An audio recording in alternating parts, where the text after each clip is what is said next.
Кээде чоңойгондон кийин ар ким өз жашоосу менен элек болуп, өз жолуна түшөт. Күндөр өтөт, убакыт зымырайт. Бирок канчалык алыс болбойлу, жүрөгүбүз дайыма үйдү, ата энебизди, бала кездеги жылуу көз ирмемдерди сагынат. Алло, апа, кандайсыздар? Жакшы балам, шүгүр. Өзүң кандай? Жакшы жүрөсүңбү, тынчсыңбы? Үйдөсүзөрбү? Ооба, үйдөбүз.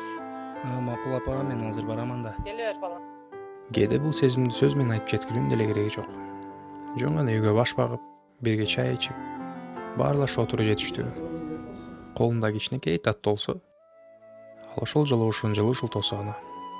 Анткени эң кымбат белек бул убакыт, көңүл буруу жана жакындар менен бирге өткөргөн көз ирмемдер. Бир чыйын чай, таттуу даам жана үй бүлө менен болгон жылуу маек. Бакыт дал ушундай жөнөкөй нерселерден турат. Бар бол, жакындарыңызды бир дасторконго чогулткан таттуу себеп.